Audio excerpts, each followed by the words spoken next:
إن الحمد لله نحمده ونستعينه ونستغفره ونعوذ بالله من شرور أنفسنا ومن سيئات أعمالنا من يهده الله فلا مضل له ومن يضلل فلا هادي له أشهد أن لا إله إلا الله وحده لا شريك له وأشهد أن محمدا عبده ورسوله لا نبي ولا رسول بعده أما بعد.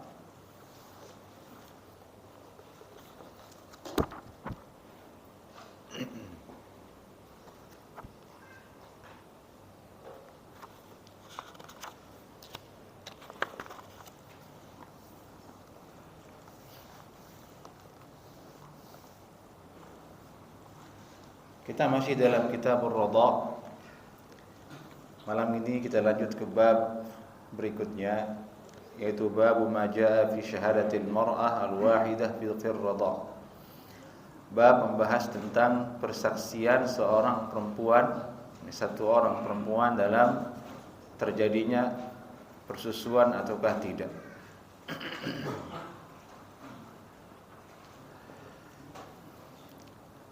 Bab ini maksudnya adalah membahas sekarang tentang apakah cukup satu orang perempuan saja yang menjadi saksi dan menjadikan hukum radha itu sah, ataukah tidak cukup dengan satu orang saja. Ini maksud dari bab ini. Karena kesaksian seorang perempuan ini akan menentukan banyak hal. Di antaranya itu ialah jika seorang itu menikah dengan perempuan, kemudian datang seorang perempuan bersaksi, kalian berdua adalah saudara persusuan, pernah saya susui kalian berdua, maka bisa berlaku kesaksian tersebut dan menjatuhkan hukum. Jadi dibahas di sini kemudian oleh ulama bagaimana hukumnya kalau satu orang yang bersaksi. Saksi dalam syariat kita adalah hal yang sangat penting. Bahkan dalam jual beli pun kita disuruh ada saksi.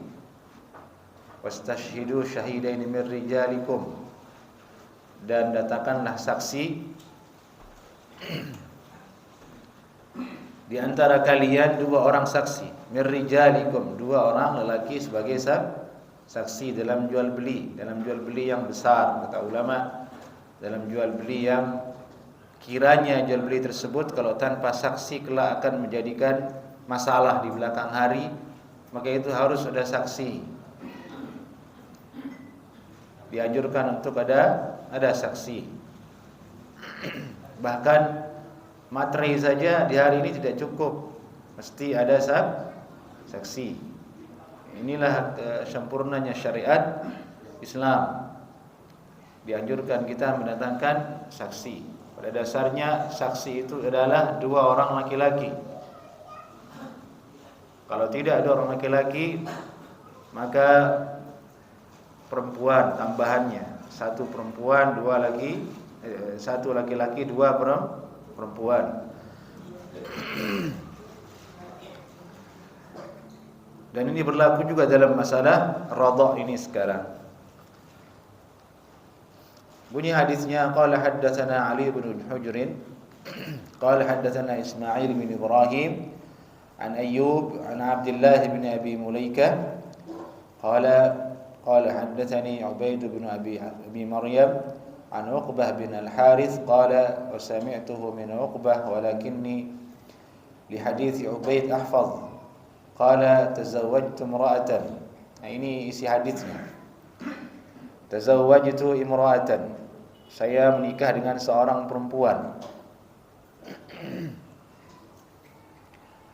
Ini Uqbah berkata, saya menikah dengan seorang perempuan.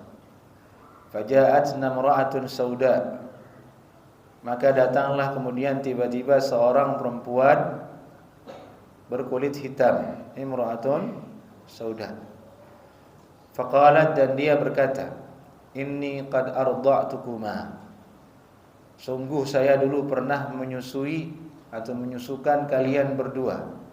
yakni kamu calon suami dan dia calon istrimu saudara persusuan. Ini datang perempuan bersaksi sebagai saksi satu orang saja, dia sendirian. Fa'ataitu an-nabiy sallallahu alaihi wasallam faqultu tazawwajtu fulanah binti fulan faja'atna imra'atun sauda faqalat inni arda'tukuma wa hiya kadhibah. Dia menemui Nabi sallallahu alaihi wasallam. Tentu siapa yang tidak khawatir kan? Sudah senang, sudah menikah, tiba-tiba ada datang perempuan mengatakan kalian saudara persusuan. Ketar-ketir. Saya menikahi seorang perempuan binti fulan, kemudian datang perempuan hitam datang ke kita ya Rasulullah, dan dia berkata kalian berdua telah saya susui. Wahia kadzibah, menurut saya dia berdusta. Wahia kadzibah, dia hukumi dia berdusta. Ini dia tidak ingin terima persaksian tersebut. Qala fa'arada anni, Nabi sallallahu alaihi wasallam berpaling dari saya. Qala fa'ataituhu min qibali wajhihi fa'arada anni biwajhihi. Saya temui beliau dari arah depan dan dia berpaling dari saya. Faqultu innaha kadhibah. Dia berdusta. Dia ingin meyakinkan bahwasanya perempuan itu berdusta. Wa kaifa biha wa qad za'amat annaha qad arda'atkuma da'ha anka.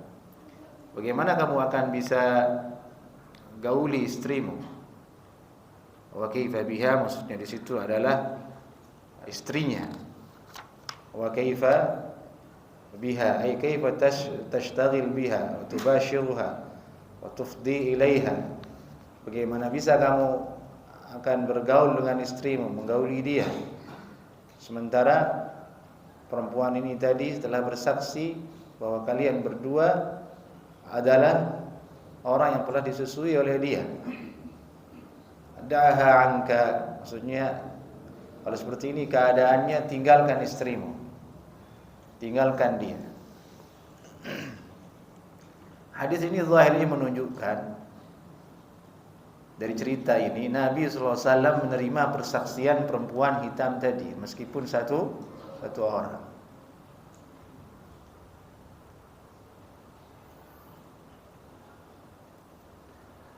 Adapun tadi pendapat si lelaki Uqbah yang mengatakan menegaskan dia berdusta tidak digubris oleh Nabi sallallahu alaihi wasallam. Nabi sallallahu alaihi wasallam dengan tegas bersabda wa kaifa biha, bagaimana mungkin kau akan menggauli dia? Ini menunjukkan bahwasanya persaksiannya diterima oleh Nabi sallallahu alaihi wasallam meskipun seorang diri. Hadis ini kata Imam Abu Isa At-Tirmidzi haditsun hasanun sahih. Hadis yang hasan lagi sahih, dan kesahihannya memang betul karena juga dikeluarkan oleh Imam Bukhari rahimahullahu taala. Dan ini ganjal masalah ini sehingga terjadi khilaf di antara ulama. Khilaf itu diceritakan oleh Abu Isa At-Tirmidzi rahimahullahu taala. Wal 'amalu 'ala hadha al-hadith 'inda ba'd ahli al-'ilm min ashabi an-nabi sallallahu alaihi wasallam wa ghairihim ajazu syahadat al-mar'ati al-wahidah fi ar-radha. Inilah yang diamalkan oleh para ulama, yakni zahir hadis ini. Zahir cerita hadis ini menunjukkan seperti itu. Satu orang perempuan persaksiannya diterima dalam masalah pernah menyusukan.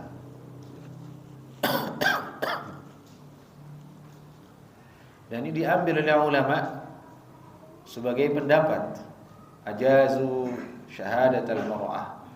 Mereka membolehkan, meloloskan persaksian perempuan, satu orang perempuan dalam masalah persusuan. Ini yang berpendapat seperti ini adalah para sahabat Nabi. Di antaranya Ibnu Abbas dinukil oleh Abu Isa At-Tirmidzi wa qala Ibnu Abbas tajuzu syahadatu imra'atin wahidah fi ar-radha wa yu'khadh yaminuha bihi yaqulu Ahmad wa Ishaq. Ibnu Abbas radhiyallahu taala anhuma beliau berkata, diloloskan persaksiannya satu orang perempuan dalam masalah persusuan, pernah menyusukan, dan diambil kesaksiannya tersebut dengan sumpah, disuruh bersumpah untuk memperkuat. Wa bihi yaqulu Ahmad wa Ishaq. Itulah pendapat Imam Ahmad bin Hanbal dan Imam Ishaq bin Rahawayh. Ini pendapat pertama. Ini mereka mengatakan satu orang perempuan sudah cukup dengan cara diambil sumpahnya, dia bersumpah demi Allah bahwasanya pernah menyusukan si fulan dan si fulan. Pendapat kedua, waqad qala ba'du ahli al-ilmi la tajuzu syahadatul mar'atil wahidah hatta yakuna aktsara wa huwa qaul Syafi'i. Sebagian ahli ilmu tidak meloloskan persaksian satu orang perempuan sampai lebih dari satu. Dan ini pendapat dari Imam Syafi'i. Sami'tul Jarud yaqul, sami'tu Waqi'an yaqul, la tajuzu syahadatu imra'atin wahidah fil hukm wa yufariquha fil wara'. Yani Imam Al-Jarud pernah mendengar Imam Waqi', yang dia adalah gurunya Imam Syafi'i, juga berkata, tidak lolos persaksian satu orang perempuan dalam menetapkan hukum persusuan ini, namun yufariquha fil wara'. Kalau seandainya terjadi kasus seperti tadi, dia menikah kemudian ada datang seorang perempuan bersaksi kalian berdua adalah saudara persusuan, lebih wara'nya adalah berpisah. Ini pendapat Imam Waqi'. Ini beliau mengatakan pendapat pertama sebagai bentuk keluar dari khilaf, ada baiknya kita mengambilnya juga, meskipun secara pasti tidak cukup dengan satu. Tapi kalau dalam segi menghukumi, memutuskan, yang lebih wara' itu ialah dengan cara mengambil pendapat yang pertama, yaitu dipisahkan antara laki-laki dan perempuan. Nah, ini pendapat kedua. Dan di sini ada faedah. Ulama itu kadang jemaah mengambil hukum yang wara' dalam berfatwa. Al-khuruj min al-khilaf mustahab, keluar dari perselisihan itu dianjurkan. Ini perbedaan para ulama, dianjurkan keluar darinya, disukai. Karena kalau tidak, dia bisa jatuh kepada pendapat yang mengatakan dia adalah saudara persusuan. Dalam kasus ini misalnya. Dan cara lebih clearnya itu dengan memfatwakan dipisah. Meskipun dia mengatakan tidak cukup dengan satu. Ini makna perkataan Imam Waqi' wa yufariquha fil wara'. Baik. Alhamdulillah, masalah ini tidak banyak terjadi di negara kita, di masyarakat kita, namun ini adalah bekal ilmu untuk kita. Inilah dulu yang terjadi di zaman Nabi sallallahu alaihi wasallam. Pendapat Imam Syafi'i ternyata bukan hanya beliau saja, tapi ternyata pendapat jumhur, mayoritas ulama. Ibnu Hajar Al-Asqalani dalam Fathul Bari beliau mengatakan, wa dhahabal jumhur ila annahu la yakfi fi dhalika syahadatul murdi'ah li'annaha syahadah ala fi'li nafsiha. Jumhur ulama berpendapat tidak cukup dengan pendapat satu orang perempuan yang menyusukan. Dia yang menyusui, dia yang bersaksi, itu tidak cukup. Kata Ibnu Hajar menceritakan pendapatnya jumhur. Kenapa? Li'annaha syahadah ala fi'li nafsiha. Karena artinya dia bersaksi atas apa yang dilakukan pada dirinya sendiri. Maksudnya pengakuan bahwasanya dia pernah melakukan. Kalau saksi itu biasanya adalah orang lain melakukan, dia posisinya melihat dan menyaksikan. Itulah syahadah.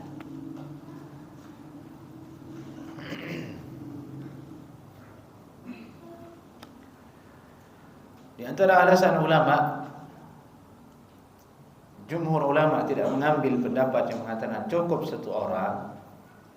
Kalau seandainya ini dibiarkan jadi hukum, diloloskan jadi hukum, nanti di luar zaman Nabi akan begitu mudahnya seorang perempuan memisahkan hubungan suami dan istri dengan alasan kalian saudara susuma.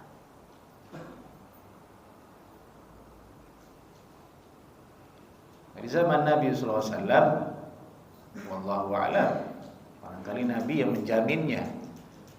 Nabi yang mengetahui perempuan tersebut adalah perempuan yang shadiqah, perempuan yang jujur.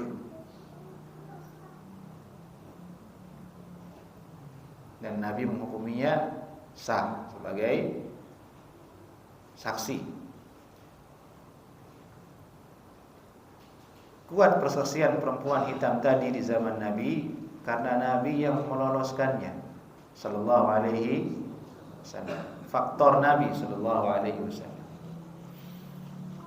Jika Nabi telah meninggal dunia, zaman salaf telah berakhir, berlalu. Seperti yang tadi kita katakan, akan betapa mudahnya orang mencerai-beraikan pernikahan hanya dengan modal kalian saudara bersusuma. Maka diperketat, harus lebih dari satu. Diperketat, harus dengan bersumpah. Jadi tadi Ibnu Abbas mengatakan cukup dengan satu, tapi disumpah. Disumpah. Untuk memperkuat, untuk memperjelas supaya tidak terjadi keonaran di masyarakat. Ini sama dengan masalah cerai. Cerai dalam 3 jatuh di 3/1. Jatuh 3. Orang bilang cerai 3, jatuh di 3. Itu mazhab jumhur ulama, mazhab Syafi'i. Datang Ibnu Taimiyah rahimahullah taala punya pendapat lain. Orang itu kalau menceraikan istrinya, dia bilang saya cerai kamu 1, saya cerai kamu 2, cerai kamu 3. Kata Ibnu Taimiyah jatuh 1. Cerai itu dihitung 1 kalau ada iddahnya. At-talaqu marratan, kata beliau. Cerai itu ada 2 kali, setelahnya mau timbang lagi mau cerai apa tidak. Ada jarak iddahnya.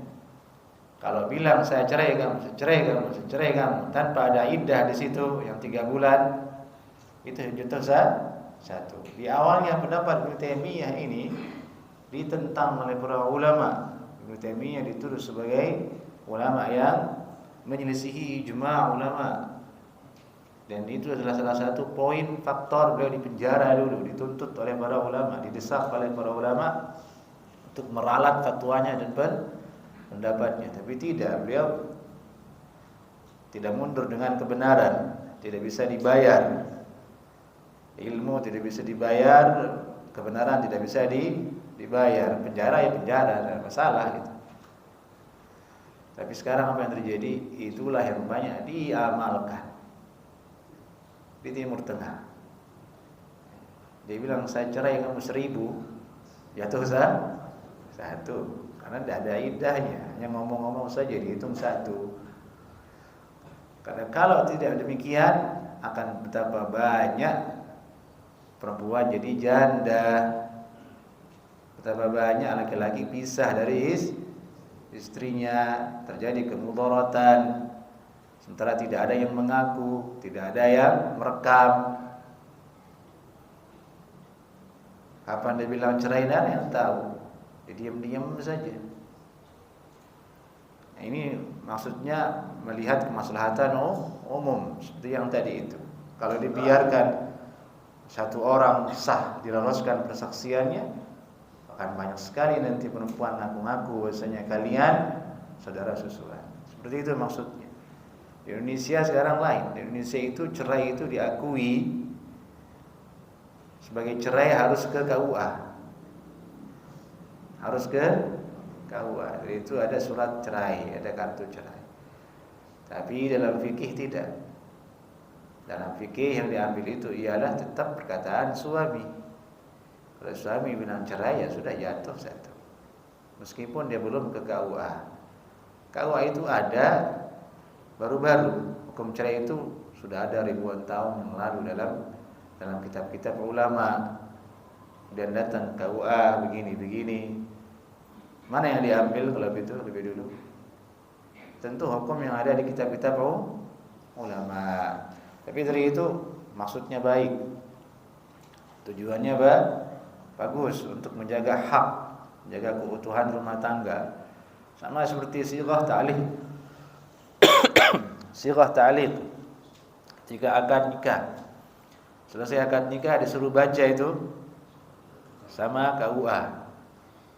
Kalau dalam sekian hari saya begini berarti saya menceraikan. Itu maksudnya bagus. Dia ingin menjaga hak perempuan supaya tidak disia-siakan. Untuk menjaga status dari perempuan. Kalau nanti benar suatu saat laki-laki itu pergi kabur ke luar negeri, tak ada kabar, tak ada ini, tak ada itu. Ini masalah. Dibuatlah sighah ta'liq tersebut. Kalau tidak ingin membaca sighah ta'liq tersebut, membatalkannya, boleh dibatalkan dengan ucapan saya batalkan yang ada di situ dan istri setuju, boleh hukumnya. Nah, ini fawaid yang terkait dengan syahadah satu orang perempuan dalam masalah radha'. Hadis berikutnya babu maja ma dzukira anna ar-radha'ah la tuharrim illa fi as-sighari duna al-haulain. Bab yang datang menyebutkan sungguhnya persusuan itu tidak bisa menjadikan hubungan mahram kecuali pada usia kecil, belum sampai 2 tahun. Ini kemarin yang ditanya barangkali ya, mana yang bertanya itu? Hadir enggak? Barakallahu fiik, Pak De, hadir. Nah, ini kapan bayi itu menyusu, orang itu menyusu sehingga dia hukumnya menjadi nanti hukum mahram dengan kerabat ibu susuannya. Disebutkan langsung oleh Imam At-Tirmidzi, yakni dunal haulain, di bawah usia 2 tahun. Maksudnya bayi itu jatuh hukumnya sebagai saudara persusuan, ada hukum mahram. Kalau nyusunya itu masih usia bayi di bawah 2 tahun. Dan ini bantahan terhadap statement yang sekali lagi sering sekali menyebar di masyarakat. Jadi ibu-ibu yang sering bertanya seperti itu, bagaimana hukumnya suami menyusu sama istri? Jadi mahram atau tidak? Iya, itu sering tanya seperti itu. Itu saya heran, itu dapat dari mana itu pertanyaan seperti itu? Kok bisa terpikir seperti itu? Nah, ini jawabannya. Yang di bawah 2 tahun. Kalau itu mah udah aki-aki, gimana menjadi sesuai dengan istrinya? Ini tidak berlaku. Qala haddatsana Qutaibah, qala haddatsana Abu Awanah an Hisham ibn Urwah an abihi an Fatimah binti al-Munzir an Salamah radhiyallahu ta'ala anha qalat qala Rasulullah sallallahu alaihi wasallam la yuharrimu min ar-radha'ati illa ma fataqa al-am'a fi ath-thadyi wa kana qabla al-fitam. Persusuan tidak menjadikan hubungan mahram kecuali persusuan yang dia membelah am'a. Am'a itu artinya lambung.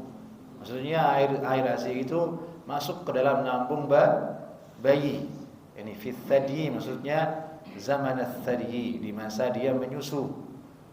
Wa kana qabla al-fitam, dan itu adalah waktu yang sebelum dia selesai menyusu, di bawah 2 tahun maksudnya. Ini kalimat gharib di hadis fi thadyi, Itu maksudnya zamanat thaji. Orang Arab biasa menggunakan kalimat ini, maksudnya ialah di masa usia persusuan maksudnya. Jadi artinya persusuan tidak menjadikan hubungan mahram kecuali persusuan yang terjadi di usia menyusu di bawah 2 tahun dan air susu itu fataqal am'a, tembus ke dalam lambung bayi. Dia menjadi makanan dia, Ini yang menjadikan kemahraman dengan radha'ah tersebut. Ini hadis sangat jelas, tidak ada takwil di dalamnya, bahkan dia adalah salah satu sumber hukum dalam masalah ini, yaitu ASI yang menjadikan seorang itu menjadi ada hubungan mahram dengan saudara persusuan dari ibunya ialah kalau dia fataqal am'a, masuk ke dalam lambung pencernaan si bayi.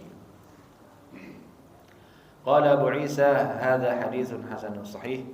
Ini hadis hasan lagi sahih, dan inilah yang diambil oleh banyak ulama.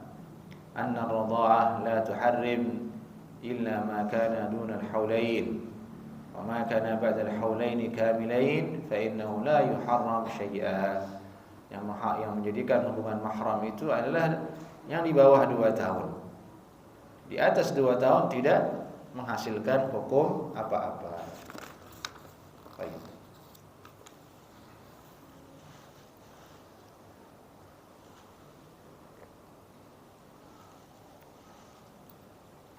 Tapi ada satu hadis dalam Sahih Muslim, jemaah, yang tidak disebutkan di sini oleh Abu Isa At-Tirmidzi.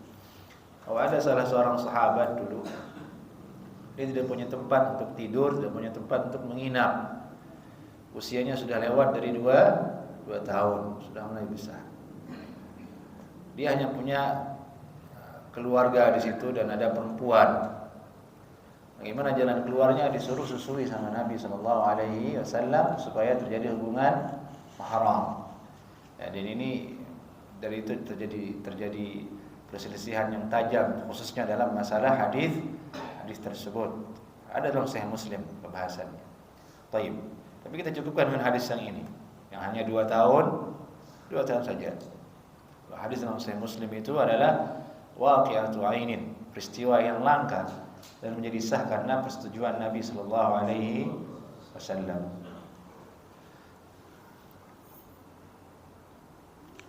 Baik. Hadis berikutnya, bab ma yudhibu madhammat ar-radha. Bab membahas tentang perkara yang bisa menghilangkan hutang budi susuan. Madhammah bisa diartikan hutang budi. Ini sekarang masalahnya, apakah ada kewajiban seorang anak susuan itu berbakti kepada ibu susunya? Apakah ada anjuran? Nah, ini yang dibahas. Bagaimana adabnya?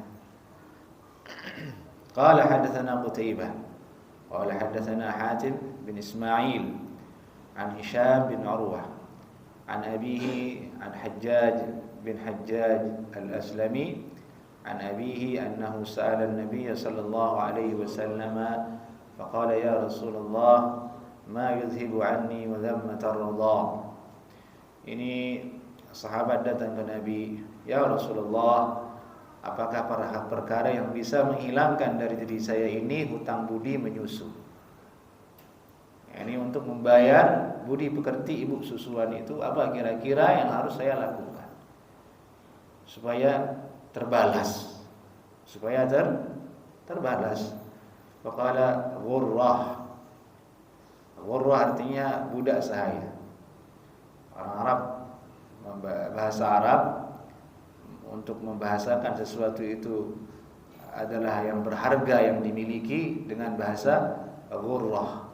Kalau dia bilang ghurrah berarti itu adalah harta yang paling berharga, harta yang paling istimewa. Ghurrah abdun aw amah. Ini kamu merdekakan seorang budak. Budak itu adalah harta yang paling berharga yang dimiliki oleh orang-orang di zaman dulu. Ini dia miliki manusia, tapi dia budak. Manfaatnya sangat banyak sekali. lebih berharga dari onta, lebih berharga dari kuda di zaman itu. Yang kalau di hari ini lebih berharga dari mobil, dari benda-benda yang ada. Disebut dengan ghurrah. Ada yang mengatakan ghurrah maksudnya budak yang berkulit putih. Tapi sangat langka. Hanya Nabi Yusuf alaihissalam yang menjadi budak berkulit putih dan paling ganteng. Dan itu diambil oleh raja dulu kan, Nabi Yusuf. Ini dijual ketika rombongan itu lewat mengambil Nabi Yusuf alaihissalam. Nabi Yusuf masih kecil, dijual di pasar. Dijual di pasar. Itu Nabi. Antum pernah dijual di pasar enggak? Kalau itu jangan banyak keluh, sabar, syukur. Orang yang paling mulia Nabi, parah sekali itu keadaan. Dijual di pasar. Diketeng gitu, diduduk. Siapa yang mau beli? Keadaan yang di titik yang paling rendah itu, keadaan berat sekali. Asyarahu bi thamanin bakhsin darahim ma'dudah kepada Allah. Kemudian raja itu tertarik membelinya dengan harga yang murah sekali. Bi thamanin bakhs, harga yang murah. Karena budak masih kecil, manfaatnya tidak banyak. Disuruh ini nggak bisa, adanya merepotkan kan begitu. Kayak dibeli dengan harga murah. Tapi setelah besar, masya Allah, manusia paling ganteng. Ini Nabi bersabda ghurrah, merdekakan budak yang berkulit putih, langka, sangat berharga. Abdun aw amah, laki maupun perempuan. Kalau tidak ada laki-laki, ya perempuan juga tidak apa-apa, budaknya kamu merdekakan. Itulah sebagai bentuk berbalas budi kepada ibu susuanmu. Barulah terbayar itu budi dari ibu susuan. Seperti ini Nabi SAW mengajarkan kita, yakni balas budi. Itu bahasa Indonesianya kan? Seperti itu. Kalau ke orang tua kita disuruh berbakti kan? Kalau ke ibu susuan disuruh balas budi, disuruh balas budi. Itu disebutkan di sini dari riwayat wa yurwa an Abi Tufail. Diriwayatkan dari Abu Tufail. Abu Tufail itu sahabat Nabi yang paling terakhir meninggal dunia di atas bumi ini. Namanya Abu Tufail, itu kunyahnya. Nama kunyahnya Abu Tufail. Nama aslinya Amir bin Wathilah Al-Laythi. Amir bin Wathilah Al-Laythi radhiyallahu taala anhu. Beliau adalah sahabat yang paling terakhir meninggal dunia di atas muka bumi. Setelahnya tidak lagi sahabat.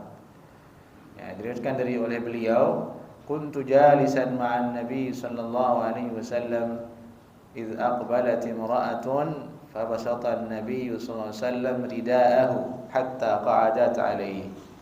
Suatu ketika saya duduk bersama Nabi, datanglah seorang perempuan. Nabi sallallahu alaihi wasallam kemudian mengambil selendangnya, ridanya, sorbannya, dan dia gelar. Duduklah perempuan itu di sorbannya. Nabi SAW sudah digelar tadi sebagai tikar. Falamma dhahabat qila, setelah pergi perempuan itu, ada yang berkata kemudian, hiya kanat arda'atin Nabi SAW. Perempuan tadi itu pernah menyusui Nabi SAW. Nah, itu betul akhlak Nabi SAW. Ya, kebaikan-kebaikan yang zaman dulu itu masih diingat oleh Nabi SAW dan dibalas oleh beliau. Itu namanya wafa. Apa namanya? Arabnya sifat wafa. Ini orang yang pandai membalas budi. Lawanannya apa? Laim. Apa? Laimun. Ini sifat yang tercela. Laim, sifat yang tercela. Wafa, sifat yang terpuji. Wafa artinya orang yang membalas kebaikan orang lain. Laim artinya orang tidak bisa membalas. Nauzubillah min dzalik. Jangan sampai kita memiliki akhlak yang sebaliknya tadi, yang buruk tadi. Nauzubillah min dzalik. Terus riwayat disebutkan bahwasanya Halimah As-Sa'diyah. Siapa Halimah As-Sa'diyah jemaah? Ibu Kesusuan Nabi sallallahu alaihi wasallam. Ja'at alaihi wasallam yaum Hunain. Faqama ilaiha, datanglah Halimah ketika terjadi perang Hunain. Halimah Sa'diyah ke Nabi sallallahu alaihi wasallam. Faqama ilaiha, segera beliau berdiri menyambut Halimah. Wa basata ridahu laha wa jalasat. Beliau ambil sarbannya, dia buka, dan disitulah duduk Halimah Sa'diyah radhiyallahu taala anha sallallahu alaihi wasallam. Bagaimana kalau ibundanya Nabi yang masih hidup, entah bagaimana bentuk berbaktinya beliau, itu kesusuannya sampai sebegitunya beliau sallallahu alaihi wasallam. Ini yang harus kita ajarkan kepada anak-anak kita,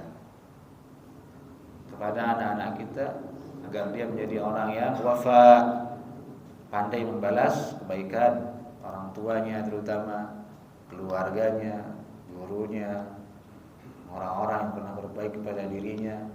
Orang yang punya sifat wafa, dia jadi berkah karena akan didoakan baik oleh semua orang.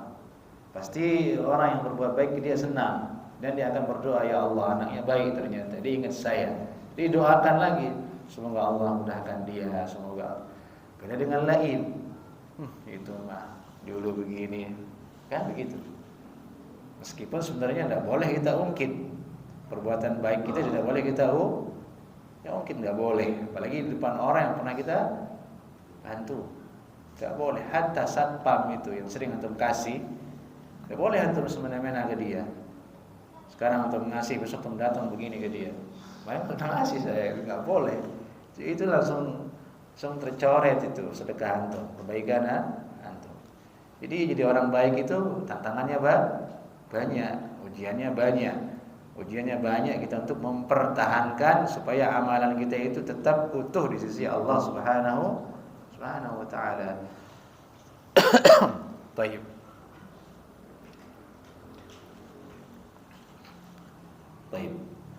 Dan terjadi hal sebaliknya di kita. Akhirnya terjadi sebuah fenomena.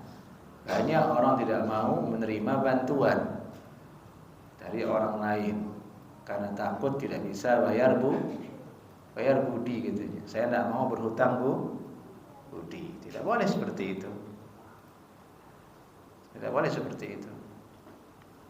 Nabi sallallahu alaihi wasallam artinya di sini berhutang budi kepada Halimah Sa'diyah, ibu susuannya. Kalau seandainya itu hal yang tercela, tidak mungkin Allah atur nabinya seperti itu. Tapi karena hal itu hal yang biasa, hal yang lumrah, makanya Allah menciptakan keadaan seperti itu. Ada ibu susuannya. Dan itu sebagai pelajaran untuk umat. Itu malah jadi bahaya, tidak mau bantuan orang lain dengan alasan tidak mau berhutang budi. Jadi takut jatuh kepada sombong. Nauzubillah min dzalik. Kaidahnya ada. Kalau kita dibantu, kita tidak minta, terima. Tapi nanti kita kita berusaha untuk membalasnya. Kalau tidak bisa, fad'ulahu, doakan dia dengan kebaikan. Suruh doakan dengan kebaikan. Tidak harus dengan semisal kalau kita tidak bisa, tapi dengan doa, dengan kebaikan doa kita kepada orang tersebut. Dan itu yang paling berharga, doa orang beriman. Baik. Di satu sisi yang tadi yang paling penting, kita bantu orang lain, tidak boleh kita mengharap balas budi. La nuridu minhum jazaa'an wala syukura. Itu firman Allah dalam surat Al-Qiyamah. Wa yut'imuna at-ta'ama 'ala hubbihi miskinan. Mereka memberi makan orang miskin, mereka berharap tidak ingin mendapatkan balasan doa, tidak ingin mendapatkan balasan jazakallahu khaira dari orang yang dia beri. Seperti itulah posisi kita kalau sebagai orang yang membantu. Kalau kita menjadi posisi orang yang dibantu, ialah menjadi orang yang wafa. Dengan itu menjadi jalan sendiri-sendiri, tidak ada keterikatan. Terjadi keterikatan yang tidak baik itu karena dua hal ini tidak berimbang. Yang memberi memang dia ingin dibalas, bukan karena Allah Subhanahu wa taala. Yang memberi seperti itu, yang diberi juga memang etikatnya mau jadi lain, tidak akan membalas. Terjadilah akhirnya banyak seperti itu, mengerucut kemudian kalimat saya tidak mau berhutang budi. Itu salah kan? Guru itu hutang budi, antum pergi ngaji itu hutang budi namanya itu. Kalau itu prinsipnya ya jangan ngaji. Kan bahaya itu prinsip. Nah, tapi kalau kita pahami konsep yang tadi ini, masing-masing posisinya ada, aman. Nah, itulah syariat akhlak yang diajarkan Nabi sallallahu alaihi wasallam kepada kita semua. Baik, silakan azan dulu.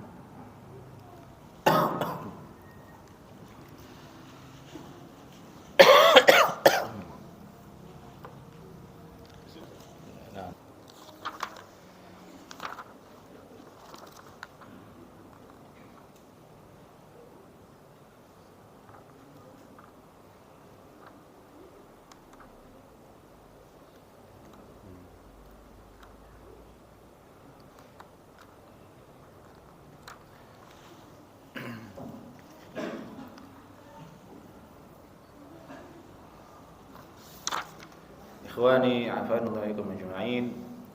Ini hadis yang tadi yang kita baca, Ghurrah abdun aw amah, dan cerita Abu Tufail. Yang saya perhatikan inilah hadis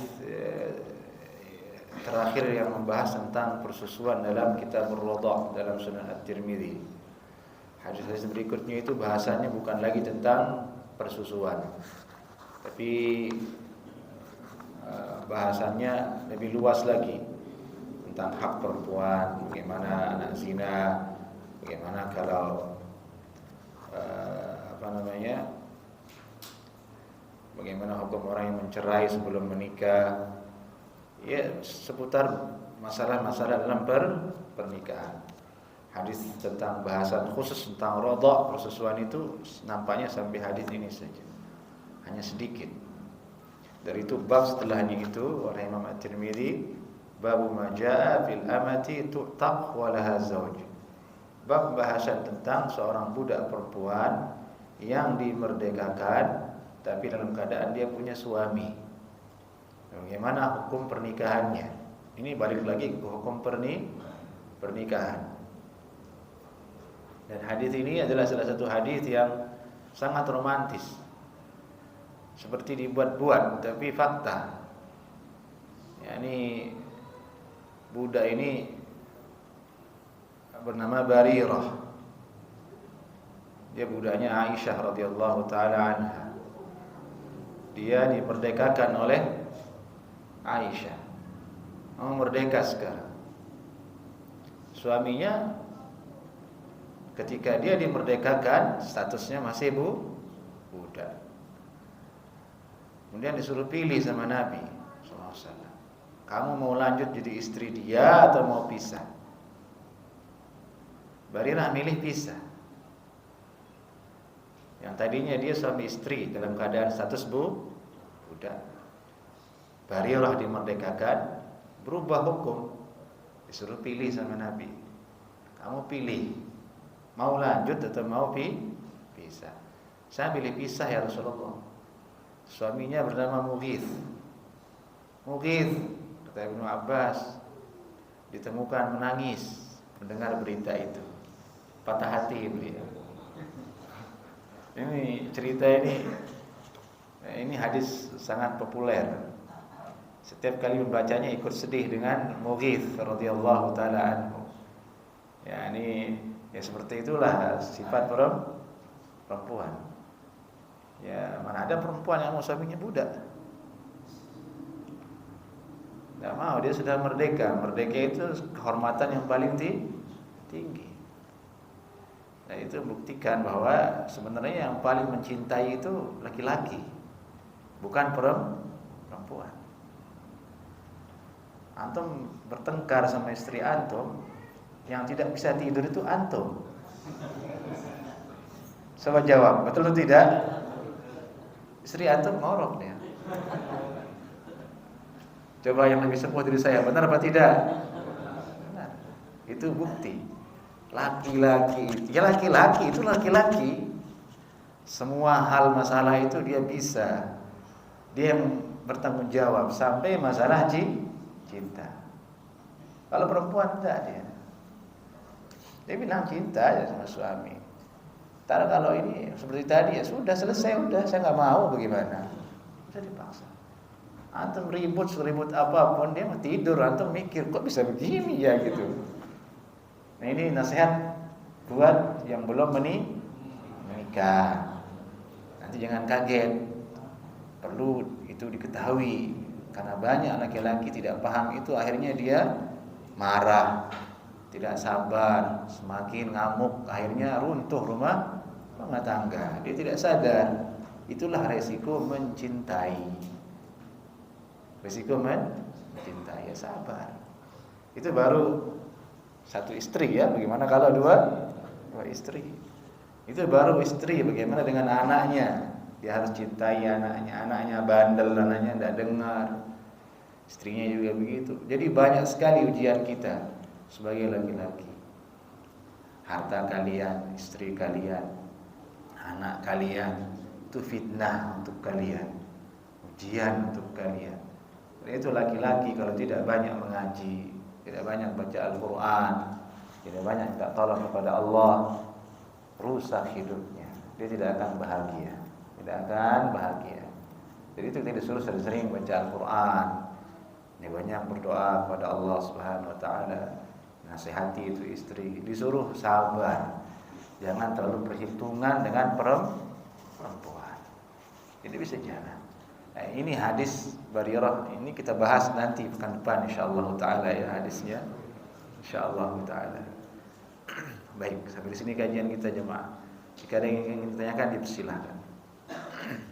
Nah. Assalamualaikum warahmatullahi wabarakatuh.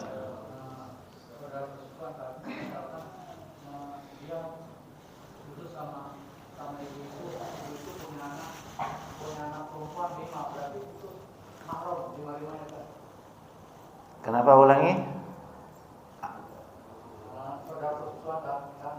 Satu ibu. Ya. Iya, itu semuanya nih saudara, jadi saudara sesuai. Saudara perempuan si perempuan itu sama bapaknya yang nyusu itu kan? Itu tidak ada hubungan. Tidak ada hubungan. Yang ada hubungan hanyalah itu saja, anak itu. Nah, barakallahu fiik.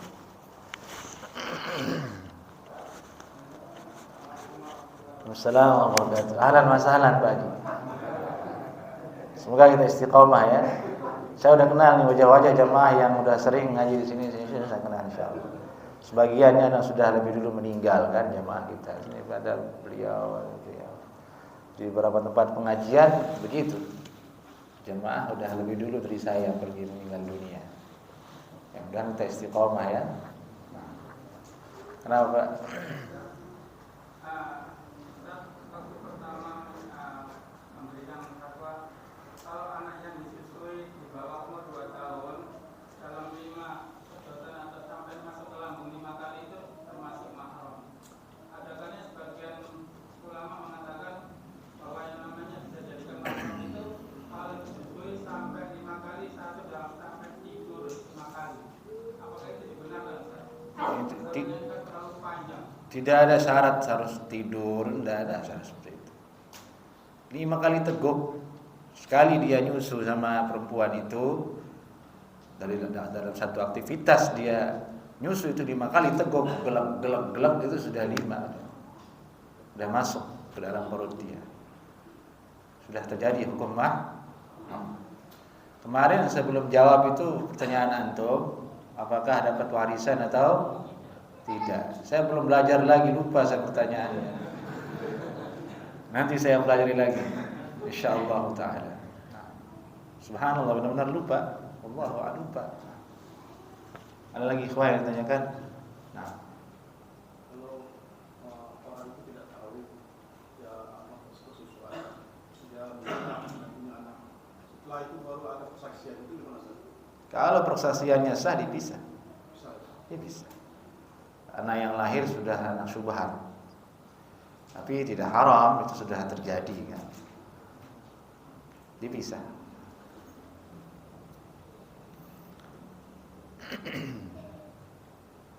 Ada lagi yang jamaah yang ditanyakan? Baik, ya, intinya hati-hati ya. Kemarin kita sudah bahas labanul fahm, pemilik air susu itu kita, suami, laki-laki. Jangan biarkan dia sembarangan menyusukan anak orang tanpa sepengetahuan antum. Kalaupun terjadi harus dicatat anak siapa yang menyusu ke dia, atau anak kita sebaliknya. Istri kita pergi main ke rumah teman, disusui sama kawan, jadi harus cerita. Namanya juga ibu-ibu, dia lupa asal ngomong aja. Karena perempuan tuh berbuat semaunya dia, tanpa pertimbangan, tanpa perhitungan. Beda dengan laki-laki, sebelum berbuat dia berhitung. Kalau perempuan enggak, yaudah apa yang dia mau itu yang dilakukan. Ntar yang beresin suaminya. Ya sabar, memang begitu. Ya, itu kata ulama seperti itu. Ya fa'al ma turid, dia melakukan apa yang dia mau tanpa perhitungan. Apa namanya? Ya suaminya yang bertanggung jawab. Ya, sabar. Nah, tayyib. Ada lagi ikhwah? Kalau nah. Dasar pelarangan ini apa Ustaz? Kenapa dilarang itu? Apa imam-imamnya kayak? Larang yang mana? Kalau sesuatu apa dasar? Oh.